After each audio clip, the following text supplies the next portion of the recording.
पहले जनसंघ और फिर जनता पार्टी के बाद 42 साल पहले अपने वजूद में आई बीजेपी अपने चाणक्य को उनकी मौत के साथ ही भूल जाएगी। ये शायद किसी ने सोचा भी नहीं होगा। साल 1996 में बीजेपी को पहली बार इस देश की सत्ता में आने के काबिल बनाने के लिए अपना चाणक्य दिमाग चलाने वाले प्रमोद महाजन की असामयिक मौत के बाद पार्टी में तब सबको लगा था कि अब इस शून्य को आखिर कौन भरेगा। लेकिन बीजेपी में हाशिए पर कर दिए गए। वरिष्ठ नेता मानते हैं कि वक्त के साथ वो शून्य ऐसा भरा कि सरकार और पार्टी की ताकत महज 2 लोगों के हाथ में ही सिमट कर रह गई। चाहे जो कुछ झेलना पड़े, लेकिन संघ का अनुशासन किसी को भी विरोध की आवाज उठाने की अनुमति नहीं देता। ये हकीकत तो बीजेपी की है, लेकिन देश की सबसे पुरानी पार्टी कांग्रेस भी अब अपने चाणक्य से अनाथ हो गई है। जब तक अहमद पटेल जिंदा थे, वे पूरी पार्टी और राज्य की कांग्रेस सरकारों के बीच तालमेल बैठाने का ऐसा अचूक टोटका निकाल लेते थे कि न तो संगठन में कोई नाराज हो और न ही किसी कांग्रेसी मुख्यमंत्री को ये एहसास हो कि उस पर कोई गैर जरूरी दबाव डाला जा रहा है। क्या पीके लगा पाएंगे कांग्रेस की नैया पार? लेकिन अब वही कांग्रेस उस प्रशांत किशोर यानी पीके की सलाह मानने के लिए बेताब हो उठी है, जिसने 2014 के लोकसभा चुनाव में नरेंद्र मोदी के लिए चुनाव जीतने की रणनीति बनाई थी। बताते हैं कि बीजेपी में पीके का वजूद कुछ ज्यादा न बढ़ जाए, इसलिए एक ताकतवर नेता ने ऐसा माहौल बना दिया कि वो खुद ही पार्टी से किनारा कर ले, वरना उन्हें ऐसा करने पर मजबूर कर दिया जाए। हुआ भी वही। फिर बिहार विधानसभा चुनाव सिर पर आते ही नीतीश कुमार ने भी पीके से चुनाव जीतने के गणित को समझा और सत्ता में आते ही उन्हें जेडीयू के उपाध्यक्ष तक बना डाला। लेकिन पीके की यहाँ भी ज्यादा दिनों तक नहीं पटी और उन्हें नीतीश की पार्टी को आखिर गुड बाय कहना ही पड़ा। पश्चिम बंगाल के विधानसभा चुनाव से पहले तृणमूल सुप्रीमो ममता बनर्जी ने पीके को अपनी पार्टी के लिए बुक कर लिया कि बीजेपी के ऐसे आक्रामक प्रचार का जवाब देने और चुनाव जीतने के लिए आखिर क्या रणनीति बनाई जाए। लेकिन पीके की दी हुई सही गलत नीति पर आंख मूंद कर आगे बढ़ने के मुकाबले ममता ने अपना ज्यादा ध्यान पार्टी के उस कडार पर दिया जो जमीन पर काम कर रहा था। जाहिर है कि पीके कोई सलाह मुफ्त में नहीं देते और उसके लिए मोटी फीस भी वसूल करते हैं। ममता ने भी वो दी ही होगी, लेकिन उसके बाद उन्होंने तृणमूल कांग्रेस में कोई पद देने की बजाय बेहद चतुराई से उन्हीं ने अपना पीछा छुड़ा लिया। प्रशांत किशोर को कांग्रेस अपने साथ जोड़ेगी या नहीं, ये अलग बात है, लेकिन पिछले दिनों में सोनिया गांधी से कई बार मुलाकात हुई। उनकी मुलाकात के सियासी मायने अहम हैं, जिन्हें हवा में नहीं उड़ाया जा सकता। कांग्रेस को संजीवनी देगा पीके का ये रोड मैप। दरअसल पिछले तकरीबन 6 महीने से प्रशांत किशोर की कांग्रेस में एंट्री को लेकर चर्चा चल रही है। रिपोर्ट के अनुसार प्रशांत किशोर ने बीते दिनों कांग्रेस को फिर से खड़ा करने के लिए एक प्रेजेंटेशन दिया था। राहुल गांधी से भी प्रशांत किशोर लगातार मिल रहे हैं।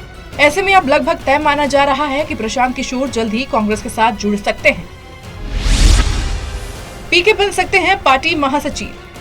सूत्रों के मुताबिक पीके को पार्टी महासचिव का रोल दिया जा सकता है। वे स्ट्रेटेजी और अलायंस पर काम करेंगे। अगर ऐसा होता है तो कांग्रेस में पहली बार इस तरह के पद बनाए जाएंगे, यानी 2024 लोकसभा चुनाव के लिए प्रशांत कांग्रेस की चुनावी रणनीति और दूसरी पार्टियों के साथ गठबंधन पर फैसला करेंगे। अब सवाल ये है कि क्या पिछले 22 से अधिक विधानसभा और 2 लोकसभा चुनाव हार चुकी कांग्रेस के लिए पीके कितने फायदेमंद होंगे? पीके की कांग्रेस में क्या भूमिका होगी? अक्टूबर 2021 में राहुल प्रियंका से मुलाकात में प्रशांत किशोर ने पार्टी में अपनी भूमिका का जिक्र किया था। उस वक्त पार्टी के फैसले लेने वाली सबसे बड़ी बॉडी कांग्रेस वर्किंग कमेटी के सदस्यों के विरोध की वजह से पीके की एंट्री टल गई थी। लेकिन अब प्रशांत के कांग्रेस में शामिल होने और उनकी भूमिका पर हाईकमान की मुहर लगभग लग चुकी है। स्ट्रेटेजी और अलायंस की भूमिका में आते ही प्रशांत के जिम्मे 2 बड़े काम होंगे। प्रशांत विधानसभा और लोकसभा चुनाव में पार्टी के लिए रणनीति तैयार करेंगे। राज्य के प्रभारी से सीधे कनेक्ट होकर रणनीति को अमल में लाएंगे। पीके कांग्रेस में गठबंधन सहयोगियों के साथ बातचीत और सीट बंटवारे का काम देखेंगे। वे इसकी रिपोर्ट सीधे कांग्रेस अध्यक्ष सोनिया गांधी को करेंगे। क्या है कांग्रेस के लिए पीके की स्ट्रेटेजी?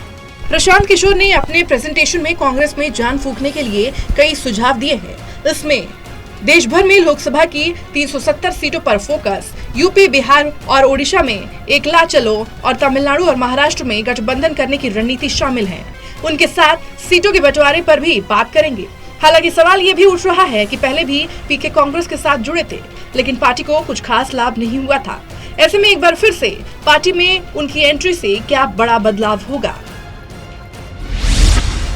कांग्रेस के लिए कितने फायदेमंद होंगे प्रशांत किशोर? प्रशांत पिछले 10 सालों में अलग अलग नेताओं के लिए चुनावी रणनीति बनाने का काम कर चुके हैं। इनमें प्रधानमंत्री नरेंद्र मोदी, तमिलनाडु के सीएम एमके स्टालिन, महाराष्ट्र के सीएम उद्धव ठाकरे, बंगाल के सीएम ममता बनर्जी, बिहार के सीएम नीतीश कुमार और आंध्र प्रदेश के सीएम जगन मोहन रेड्डी प्रमुख हैं। पीके के इस पद पर आने के बाद पश्चिम बंगाल, आंध्र प्रदेश और महाराष्ट्र में कांग्रेस पार्टी को मजबूत गठबंधन सहयोगी मिल सकते हैं। प्रशांत किशोर के पास करीब 8 राज्यों में काम करने का अनुभव है। इन राज्यों में पीके की रणनीति पार्टी के लिए फायदेमंद हो सकती है। प्रशांत भाजपा के साथ भी काम कर चुके हैं। ऐसे में कांग्रेस भाजपा की कमजोरी और मजबूती भी बेहतर तरीके से जान सकेगी। यह चुनावी रणनीति के लिए फायदेमंद होगा। कांग्रेस को पीके की जरूरत क्यों पड़ी? 138 साल पुरानी कांग्रेस पार्टी पहली बार किसी चुनावी रणनीतिकार को पार्टी में शामिल करने जा रही है। आखिर कांग्रेस को इसकी जरूरत क्यों पड़ी? बता दें कि पिछले 10 सालों में चुनाव लड़ने का ट्रेडिशनल तरीका बदल चुका है। अब चुनाव प्रोफेशनल तरीके से लड़ा जा रहा है। ऐसे में हाईकमान यह महसूस कर रहा है कि पीके के आने से कांग्रेस में प्रोफेशनलिज्म का तड़का लग सकता है। पटेल बोरा की कमी दूर करने की चुनौती। पिछले 2 दशक से ज्यादा समय में कांग्रेस में अहमद पटेल पॉलिटिकल क्राइसिस और मोतीलाल बोरा फाइनेंशियल क्राइसिस का निपटारा करते थे। दोनों के निधन के बाद से कांग्रेस में अब तक कोई भी उनका रोल नहीं ले पाया है, जिस वजह से कई राज्यों में कांग्रेस के भीतर अंदरूनी लड़ाई अब भी जारी है। चुनाव के समय कांग्रेस के नेता एक दूसरे से लड़ते रहते हैं। ऐसे में इन चुनौतियों से पीके कैसे पार पाएंगे? कांग्रेस में शामिल होने से पीके को क्या मिलेगा? ये बड़ा सवाल है। तो बता दें कि क्षेत्रीय पार्टी और राष्ट्रीय पार्टी में काम करने में फर्क होता है। पीके यहाँ नेशनल लेवल पर काम कर सकेंगे और अपनी पॉलिटिकल एम्बिशन को भी पूरा कर सकेंगे। कांग्रेस में आसान नहीं पीके की राह। पीके के लिए कांग्रेस में अपनी जगह बनाना आसान नहीं है। प्रशांत किशोर को अंदरूनी और बाहरी दोनों स्तरों पर अपनी लड़ाई लड़नी पड़ेगी। पार्टी भले 240 सीटों पर भाजपा से सीधे मुकाबले में हो, लेकिन यूपी, बिहार, मध्य प्रदेश, छत्तीसगढ़, राजस्थान, गुजरात, हरियाणा और पश्चिम बंगाल जैसे राज्यों में अभी पार्टी के पास करीब 10 सांसद ही हैं। इन सभी राज्यों में पार्टी के भीतर अंदरूनी लड़ाई भी चल रही है। ऐसे में 2024 तक इसे खत्म कर पटरी पर वापस लाना आसान नहीं है। इसके अलावा प्रशांत किशोर के सामने पार्टी के भीतर बने G23 नेताओं को भी साथ लेकर चलने की चुनौती होगी। अभी तक पीके की मीटिंग में G23 के नेता शामिल नहीं हुए हैं। ऐसे में उनके शामिल होने के बाद G23 के नेता पीके का स्वागत करेंगे, इस पर भी संशय है। बहरहाल अब देखना होगा कि कांग्रेस में प्रशांत किशोर कैसे खुद को एडजस्ट कर पाएंगे और अगर कर ले जाते हैं तो कितने लंबी पारी खेलेंगे। Special desk, total news.